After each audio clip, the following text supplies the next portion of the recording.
everybody. I'm Cassidy, one of your Indianapolis Colts cheerleaders, and you're watching the Believe in Colts podcast. What's going on, Colts Nation? I'm Lawrence Owen, back with another edition of Believe in Colts, and today we're going to go over this year's 2024 NFL free agency approach for the Indianapolis Colts, and especially, Chris Ballard. I mean, during his press conference a while back, at the end of the season, there was a lot of speculation, about was he trying to say that, he's going to go big into free agency? And I don't think that's the case. All right. I'm going to go position by position. We're going to talk about the roster needs and what I feel like Chris Ballard is going to place on that.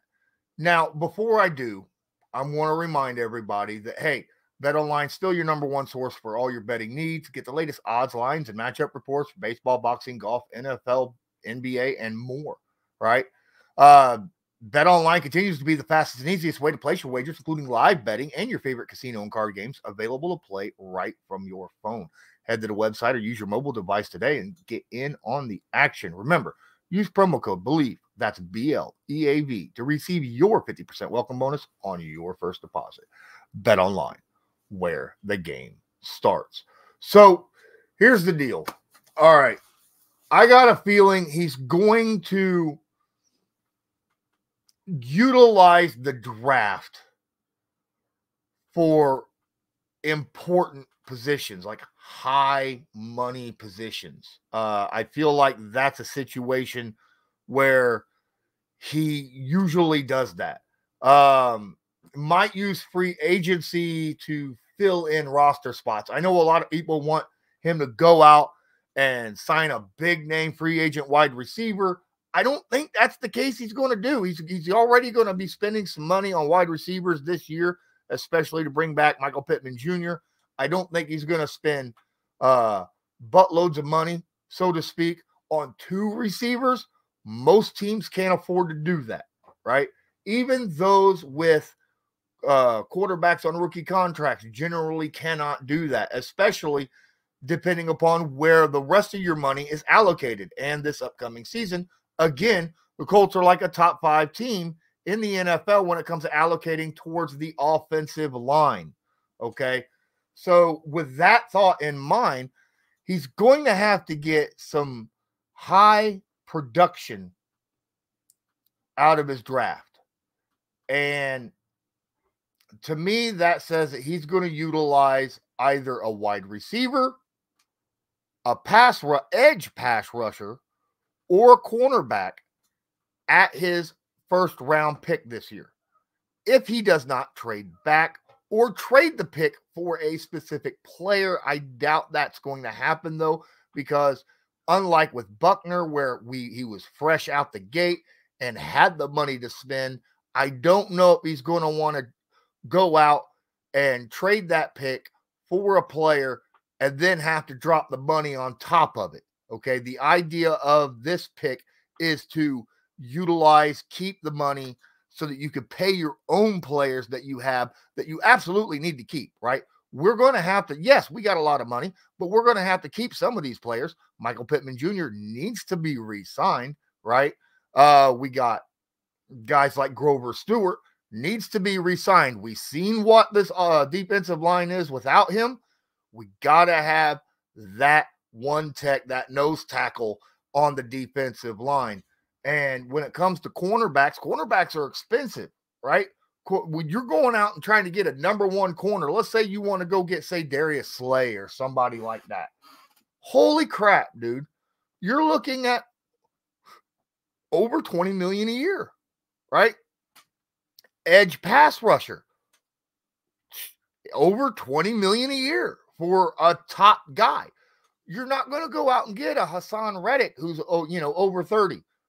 You're not going to go get an edge rusher or a wide receiver or a cornerback over 30 years old and pay big money and spend your top pick on them, because that's your cutoff lines, right? That's the age of the cutoff line for that.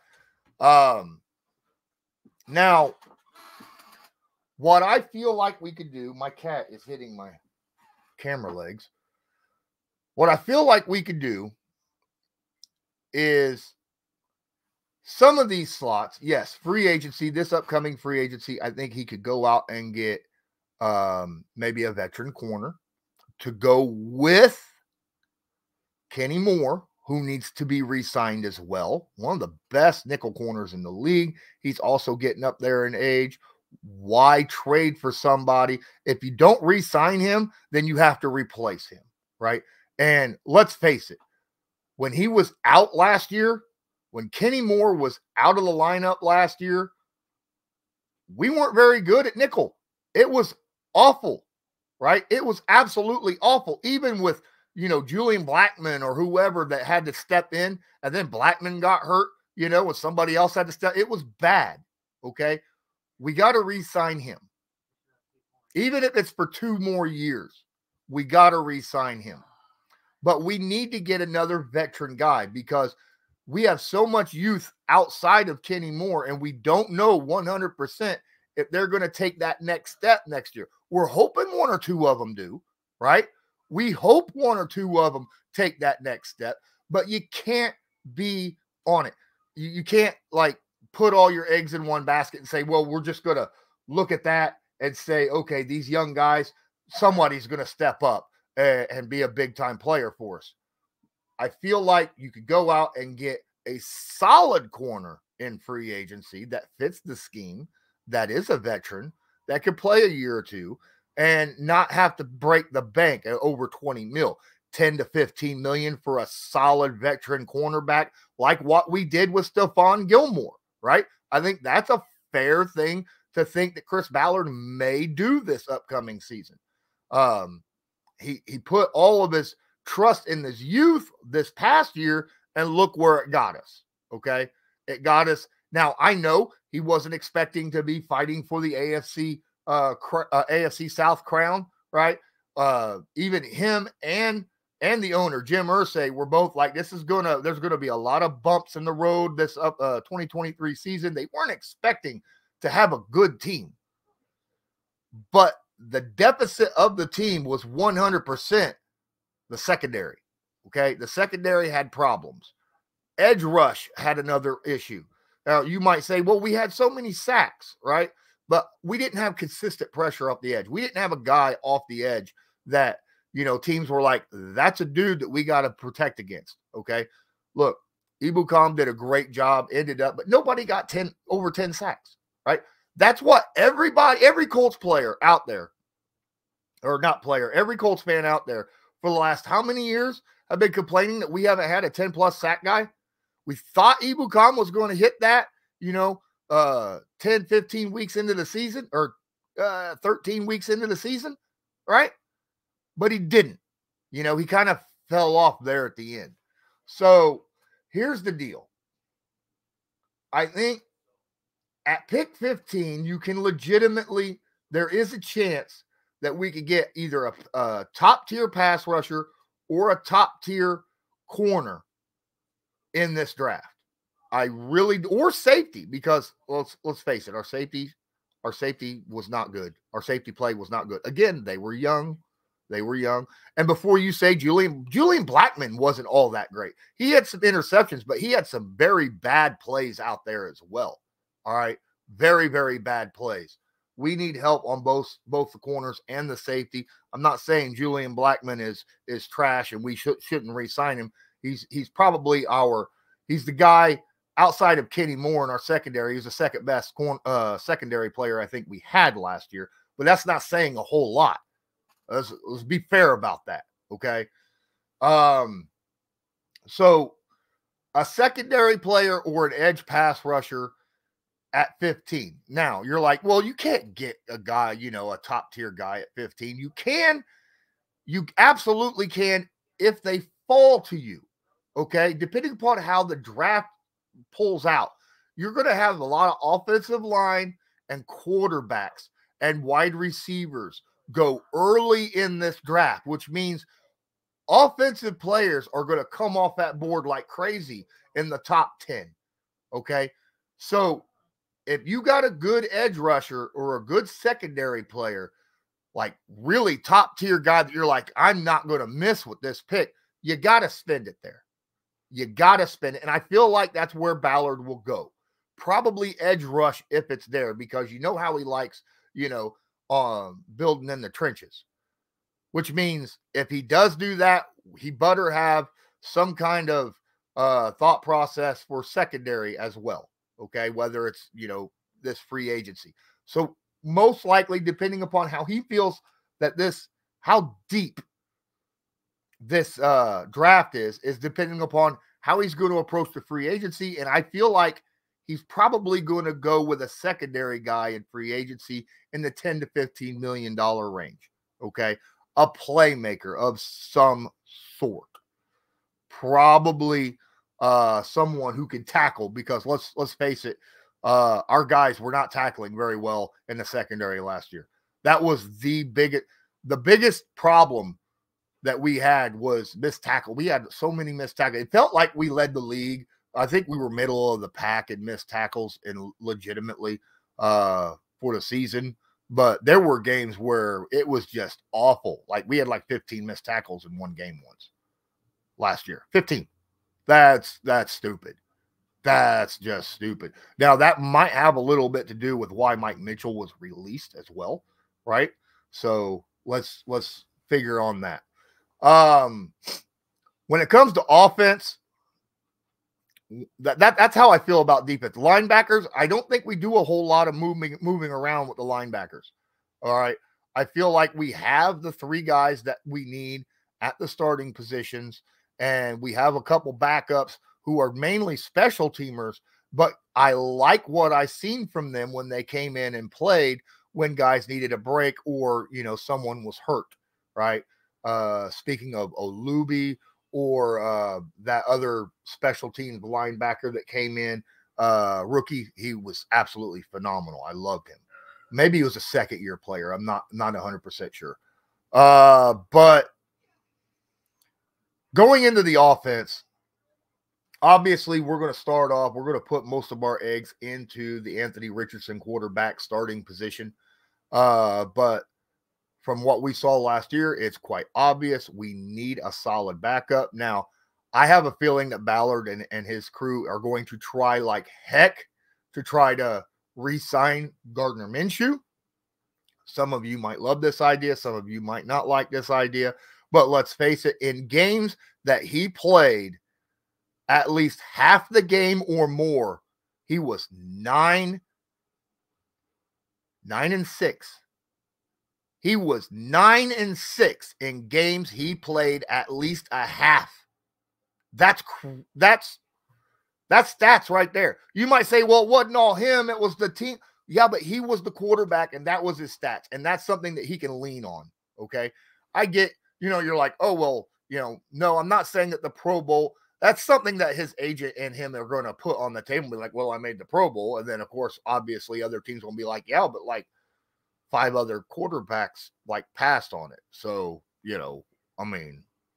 but still, I get it. I understand. They're still going to push that. I still feel like Gardner Minshew with his win-loss record and the fact that he had a better QBR than Patrick Mahomes last year, right? Overall quarterback play. He did pretty well. There was some things that obviously, left you wanting, but that was a reason why he wasn't a starting quarterback, right? Let's face it. He's a really good backup. And that's why I want him, right? Him or maybe Jacoby Brissett. Now, a lot of you were like, well, I want a guy who is similar to Anthony Richardson, right? Well, I don't know. Look, Shane Steichen proved that it doesn't matter who's on the field. He's going to build his playbook around who's on the field and their abilities. So what you want is the best overall talent. You don't want to take a B quarterback like Gardner Minshew and then try to shove in like a C or a C plus because he's more like Anthony Richardson than Gardner Minshew is. All right. You want the best players you can have on the field. This is not the San Francisco 49ers. This is not a scheme-based, team, not with the head coach and the guy who designs the plays. Okay. This is a team that is built around talent and designing plays offensively around what that talent does best. So I feel like Gardner is one of those guys that we could legitimately see come back. How much will we pay him? Anywhere between $5 and $8 million a year. Yeah, he made, I think, $5.5 million last season after his 75% of the snaps cleared, right? That gave him like an extra $1.3 million or something like that. I might be off a couple $100K, but I'm in that general vicinity right now. So that's something I'm saying. Gardner Minshew absolutely could be that guy. But if he's not, let's say another team's like, you know what? We need a bridge quarterback. We absolutely need a bridge quarterback. And Gardner Minshew's that guy. We're going to give him $15 million to start next year until we can get through with, whatever. And that obviously Gardner's going to take something like that. If a team's going to offer him, 10 to 15 million and most likely be their starter, then he's absolutely going to take that. And it is a possibility. It is a slim chance, depending upon how the draft falls, right? If he's obviously going to test the market a little bit here upcoming, and there are some teams out there. There are a few teams out there that aren't picking high, but are going to try to trade up, and those that are out of that trade market, right, that end up losing the trade up ball is going to start looking at Gardner Minshew. Gardner's not going to sign anywhere real quick. I know the Indianapolis Colts are going to push and try. I just don't feel like that's going to happen. Now let's move on to wide receiver. I think that is a position where I feel like the Colts feel that the wide receiver position room is right where it needs to be. A lot of you don't like it. I understand that. But I feel like the way Reggie Wayne talks about legitimately their top 3 wide receivers, right? Obviously, MPJ is their number 1. Reggie Wayne has gone to bat for last year's slot rookie, right? Absolutely went to bat for him, and he's showed promise. And so many people want to talk about Alec Pierce, but a lot of Alec Pierce's abilities were taken off the field, were taken away because Gardner Minshew wasn't comfortable with that deep ball, right? And he was more comfortable with Michael Pittman Jr. and throwing the slot guy and things of that, and those little check downs and things of that, trying to get the ball out quick. And they kept utilizing Alec Pierce as a deep threat. Now, when Anthony Richardson was in the game, when he played, he utilized Alec Pierce. So I feel like, will they get another wide receiver? Most likely. Will they get one in free agency? Most likely. Will it be a top tier guy that we're going to spend $20 to $25 million a year on, multi-year, like a T. Higgins or something like that? I seriously doubt it. And I know a lot of you are going to hate me for it. And I'm not saying don't do it. I'm saying I don't think Ballard will do it. Okay? That's what this is about. This is about where I'm kind of trying to feel out where Chris Ballard is at right now. And I feel like he would not feel as though he would need to make that kind of move. Okay? I don't think he's going to spend big money signing outside of the team on offense at all this year. I really don't.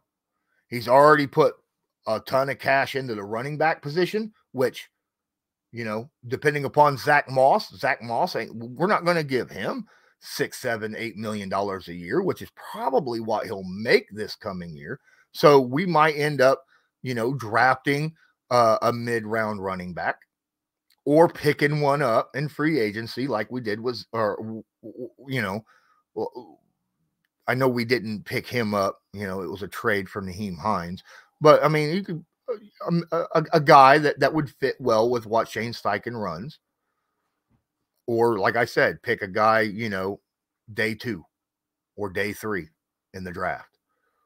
But I don't see any big money, especially when we're paying $14 million a year to Jonathan Taylor. At tight end, oh my goodness. I'm telling you, the tight end room is deep. You're going to get mad and be like, but they didn't produce last year. Oh, they were producing when Anthony Richardson was in. Okay. Absolutely producing.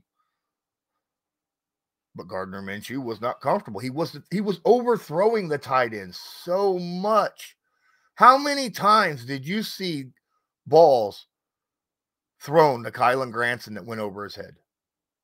Dude, and he's not short. Kylan's 6'3". He's 6'3". All right, and he was getting overthrown. You know, on little button hooks and things of that nature. You know, where he's sitting down. He still get overthrown.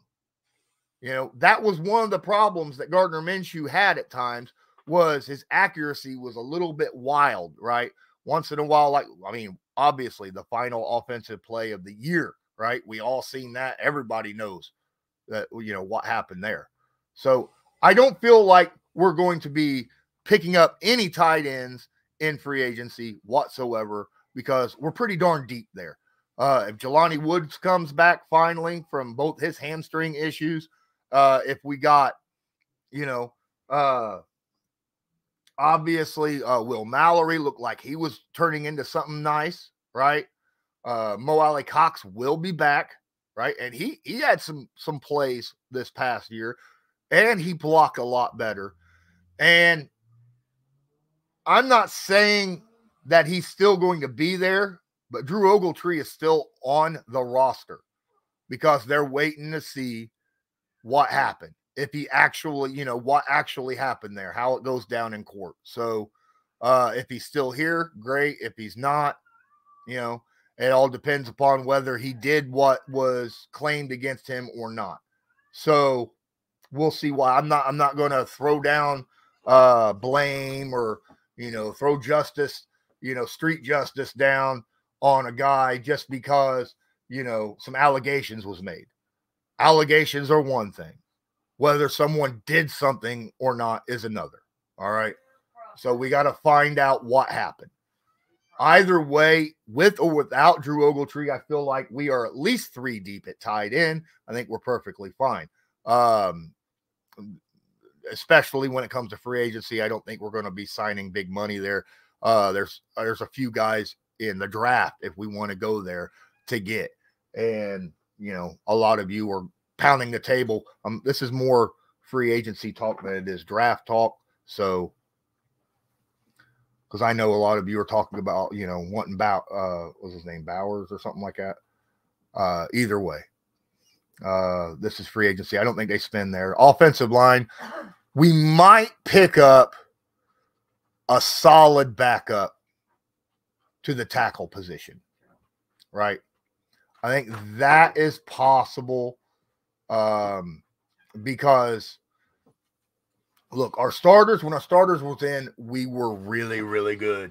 All right. When Braden Smith played with Quentin Nelson and Bernard Ryman, Will Fries, Ryan Kelly, we were a dominant offensive line last year. When certain guys went out, like, you know, when Braden Smith went out, he only played, 14 games this year or something like that, you know? He missed a few games. Actually, I think he missed quite a bit more than that. But either way, you know, that was a bad year for him. He had an injury-riddled season this year. It happens to everybody. You don't throw him away, though. He was still a top 5 right tackle in the league when he played this year. And he put his heart out in the last 2 games of the year for this team, right? Played his heart out. He's out there holding on to his knee like crazy. So, but we do need a solid backup. Now, does that mean the guy that we had, the rookie last year, he could legitimately make a jump, right? He could and be a guy next year. but you still need more competition. All right. So you could sign a guy for, 4, 5, 6 mil, or even less than that, come in, but don't put a whole bunch of money into it, because we already got a ton of money in the offensive line already. But we still got to make sure that we got a solid interior backup, someone that could play guard or center, either guard position or center. And we need a solid backup. Make sure it's solid swing tackle, right? So Rigo will still be back next year. Obviously, we paid one of the highest. We have the highest paid kicker in the NFL. So we're not going anywhere there. Free agency. Luke Rhodes, long snapper, solid, one of the best in the league. I don't see him going anywhere either. So that's pretty much the money for free agency this year, where I feel like it's going to go. I think if any of it goes anywhere, it could go. I feel like we could get a solid secondary guy. Top tier. I'm not going to say top tier, because there's so many guys that we need to re-sign on our own team. But like I said, somewhere between 10, 15 mil will probably be the biggest splash move that you see. And that'll be a secondary guy. That's where I see it. You may be looking for more.